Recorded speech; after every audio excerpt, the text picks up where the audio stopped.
Hello everybody, welcome back to my channel. Today we are going to go over all of the things that I did related to gardening through the month of April.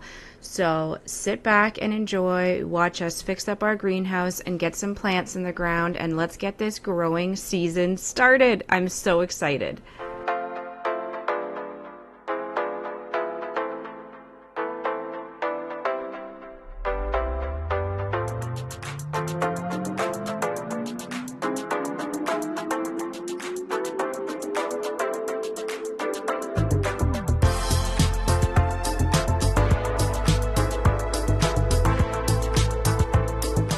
It's April 15th, and I have my onions and cauliflowers and peas out here hardening off.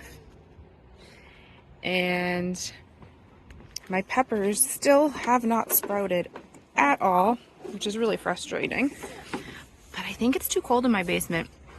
And my heat mat seems to be working intermittently. So I've got them out here on a plate with some saran wrap over them. And I don't know if you'll be able to see, there's some condensation. So they should be nice and warm in there right now. I'm really hoping that we'll get some germination sometime soon. Oh, there's Finn. But today we're going to tackle this. I'm right here. Oh, there's Finn again. I'll show you, I'll give you a little tour of this derelict structure. This is the greenhouse. We just used plastic garbage bags the last couple of years. And then last year the last 2 years we didn't do a ton of gardening. So it's just fallen apart from neglect.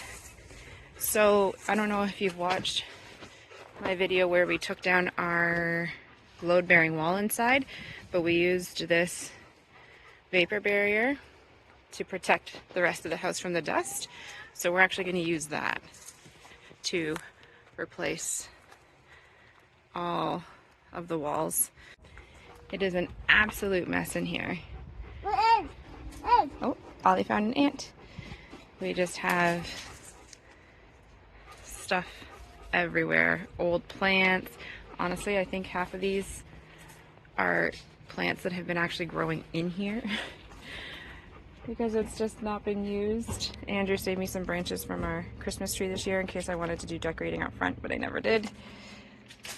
That is, when it wasn't warm enough just in the greenhouse, we actually would bring our seedlings out and cover it with more of the vapor barrier to try and let them grow. So we definitely have our work cut out for us.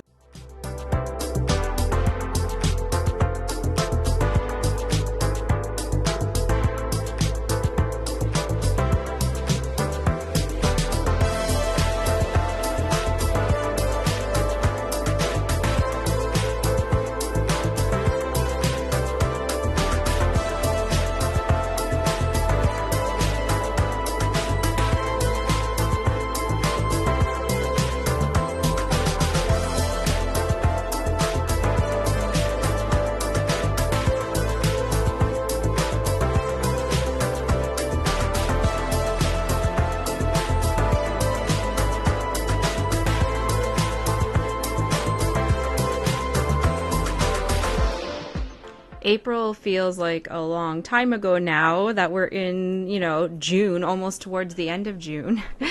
But I remember this day because it was just so nice out and we were so excited to be able to be outside and getting some work done. And I think there was colder days that came after this day, so it just felt like such a treat to be able to be outside, getting some work done. We hadn't expected to actually get to this project until May or June, just with the weather.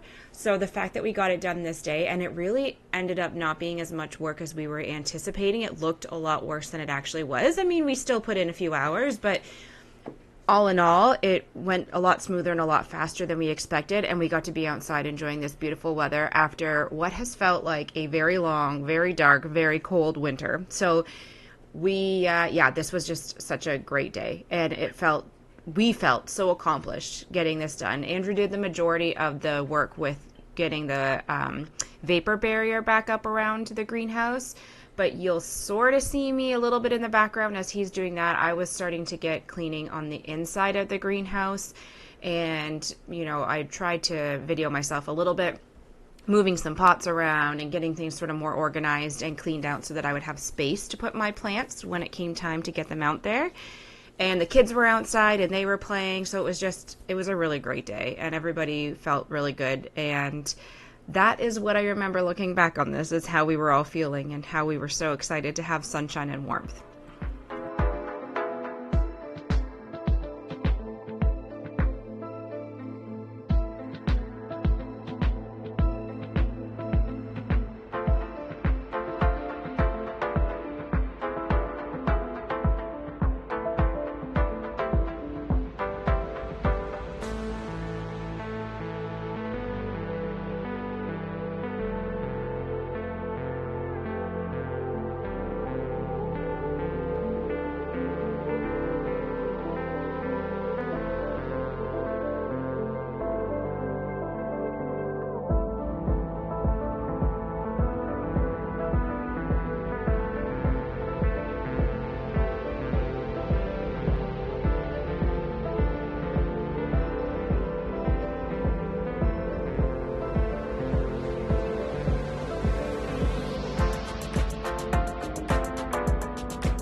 One of the first years Andrew and I were dating, it was probably maybe around 2011.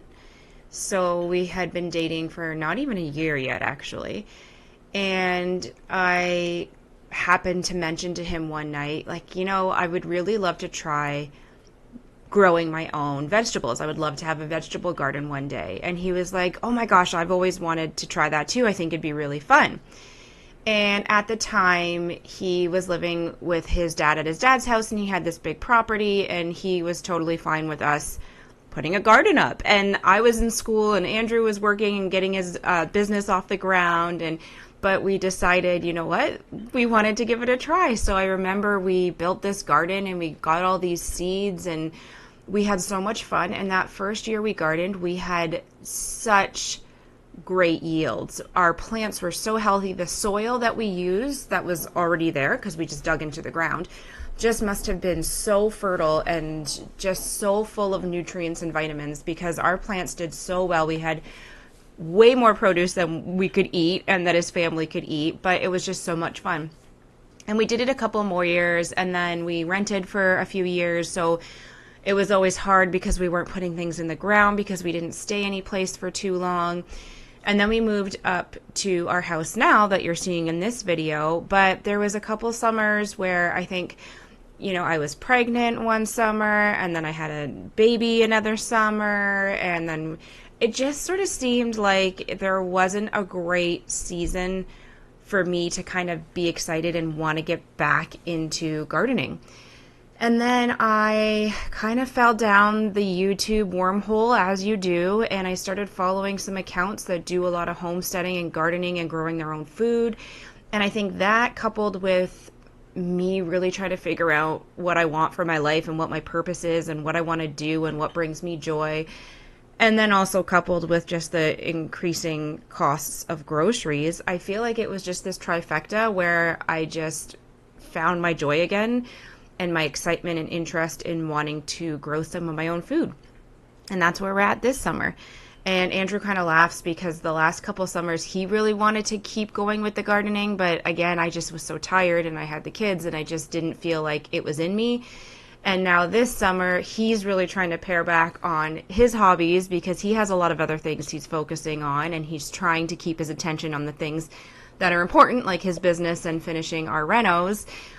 And now I'm all gung-ho about gardening, and so he kind of laughs and he's like, we're just like a couple years off of each other, which is fine. You know, that's, I think, the season of our life when you have young kids and you're trying to redo your house and continue to grow your business and all sorts of things, right? You just get busy. So I definitely for this year didn't grow a ton of stuff. Like, I'm certainly, a lot of the YouTube accounts I follow, they try to grow enough food to feed their family for a year.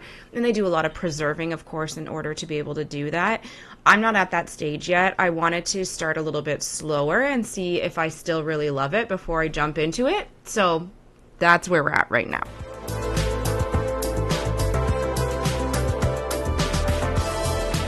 This is something cool that Andrew just installed today. So it's like a little hinge so that we now have a little window in the top of the greenhouse. But you said this black thing here? I think so. Is like has like a temperature gauge in it, and so you can set it to a certain degree range and it will actually close and open itself based on the temperature of the greenhouse. And when we put the new wrap on, well, when Andrew put the new wrap on, we had these like zippers so that we could get in and out of the kitchen when we were doing the kitchen. So he lined it up so that it's kind of angled, but we don't really need to go in and out there, but it could create a nice cross breeze with the door here. So if you got that cross breeze and that, because in the summers when we've had this fully set up, it gets super hot in here some days, and you cannot leave this door closed. So hopefully that will help.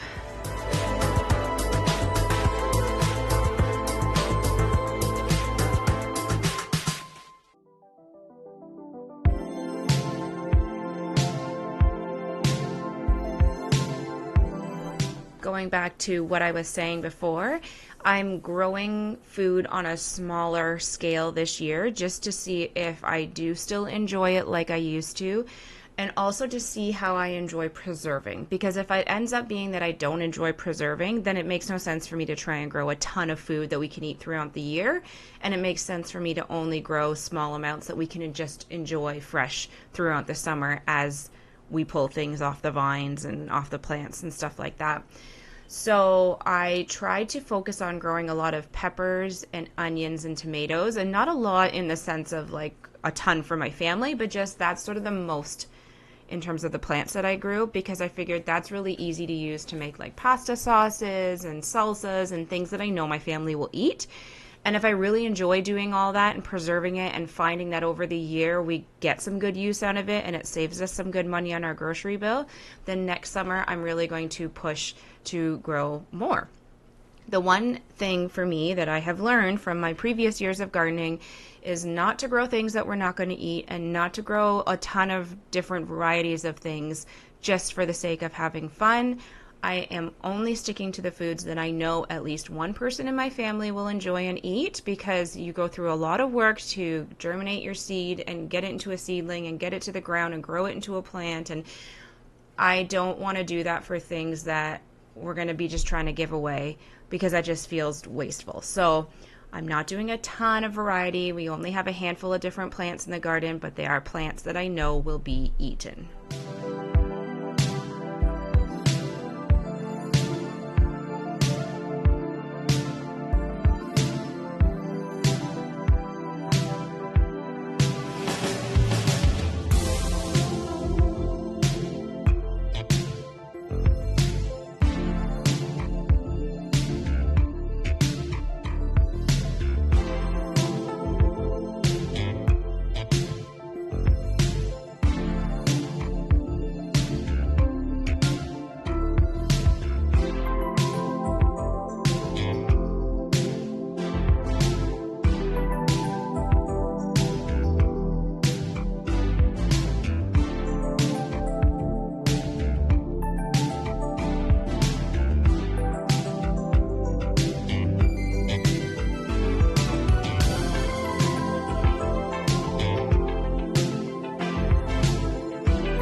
I forgot to add one more thing.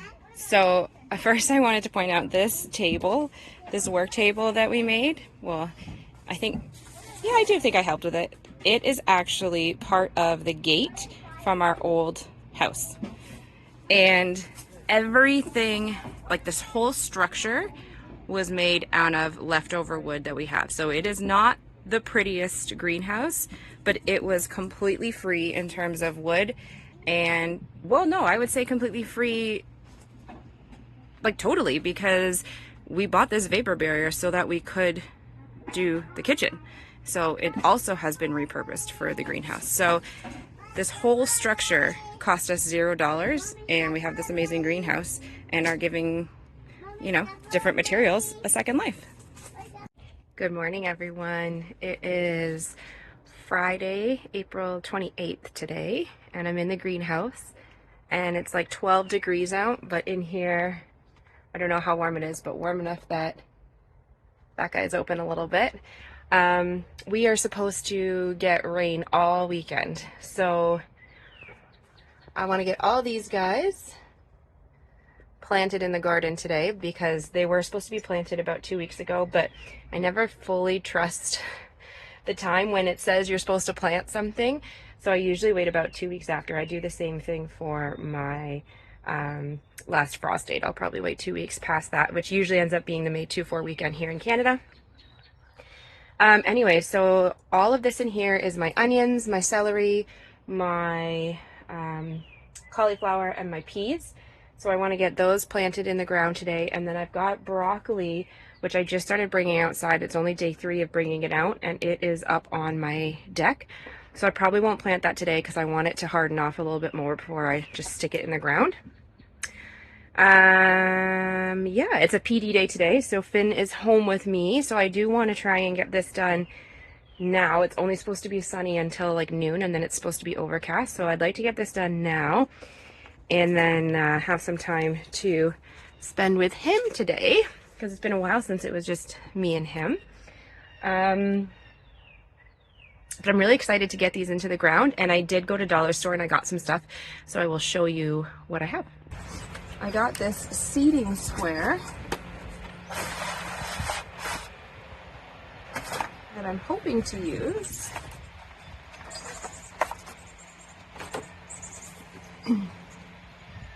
Oh, that's cool. So it even tells you, based on the colors, like how many plants should go per square foot. So let's see, today we're doing cauliflower, which is orange, so 1 plant per square foot. Then it looks like orange is just right in the middle. But that's good for me to know because then I will plant, I'll put this down, I'll plant the cauliflower right in the middle of this, and then I'll be able to space them out appropriately so they don't grow into each other. For peas, what's the plus? Requires trellis, okay. 9 plants per square foot. That's yellow. So that's good too because I'm going on my trellis, so I'll do these 3, right? And I'll put 1 plant per. And then I think I might actually put down a couple more pea seeds just directly into the ground to see how that looks. And then this, it looks like, is measuring the depth too for me. This is really cool. And there's a funnel. Oh my goodness. Look at this. So you can drop your seed in there. That is so cool. I'm really excited to use this.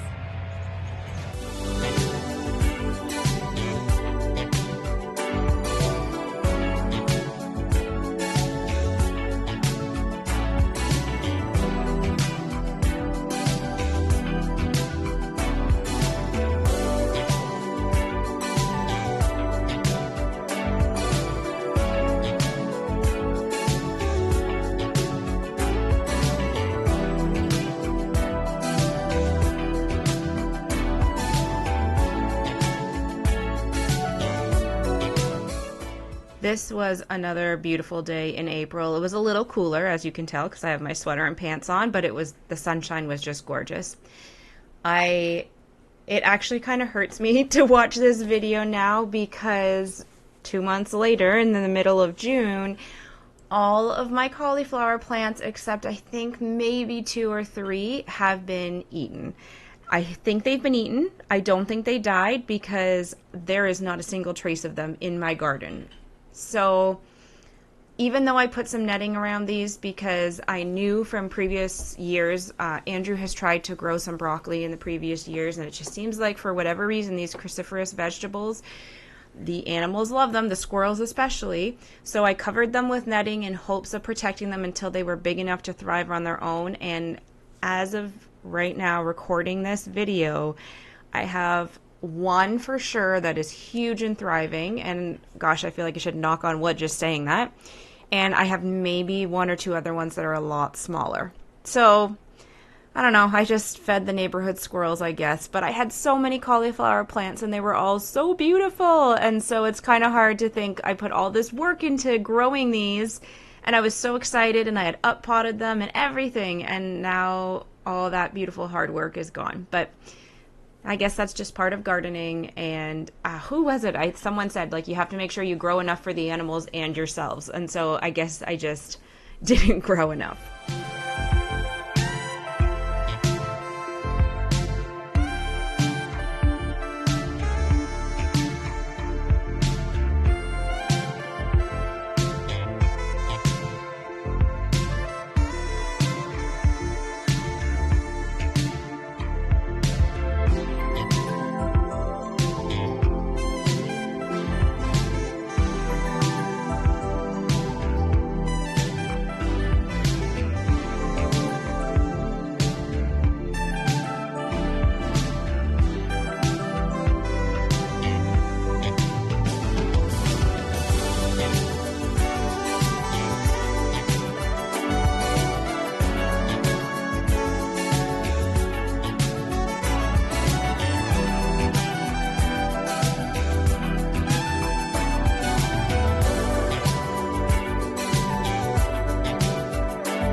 So this was the same day I had taken a break from gardening in the morning because, like I had mentioned, it was a PD day for Finn. And so we went and actually we got to use this new makerspace at our library. It was so cool. He got to 3D print a Minecraft creeper and he made a magnet and a big coloring poster. It was actually a lot of fun. And it was just a nice opportunity for us to spend some time together on a day that he would normally have school. And by the time we finished that, it had actually gotten quite overcast and quite cool. And it did start to rain, I think, shortly after I started to plant these onions. But I wanted to get these in the ground and then allow the rain to water them for me. So I sort of just pushed through. And you'll see later in the video, after we went and picked up my youngest, who didn't have a PD day, again, it was raining. We had to have our jackets on, but I just wanted to get these in the ground, get it done, let the rain water all the plants I had just planted, and kind of be done with this first big planting. I had bought these wooden stakes at the Dollarama, and my plan was to have them in front of my different onions because I have so many different varieties of onions, and I knew once they were in the ground I would forget what was where. So I labeled all my onions. I was like, oh, look at me. I'm on top of everything. And then I realized after the rain hit, of course, I used a Crayola washable marker on my stakes. So the marker all rinsed away. So I have no idea which onions. I guess I could maybe try to zoom in on this video and see what I planted where. But I don't know which onions are which. But I also found the wooden stakes, they kind of started to warp and bend a little bit, like get a curve to them. So I don't know. I was trying to save myself money and not spend a ton on like really nice stakes that you could maybe get on like Amazon or something like that. But I'm not sure. I don't know. Most of my plants, by the time they get in the ground, I know what they are, or based on where I have them in the garden, I know what they're going to be. It was really just for the varieties of onions that I was trying to keep differentiated, but I suppose it doesn't really matter.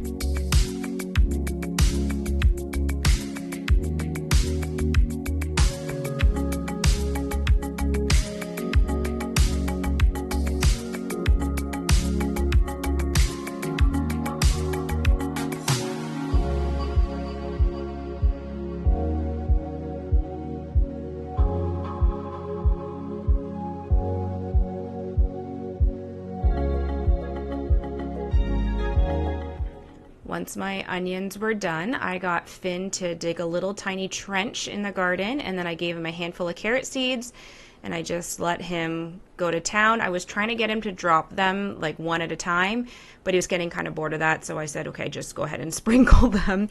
So we'll see what we get from our carrot yield, and then the last thing I'm doing on this day is planting my peas.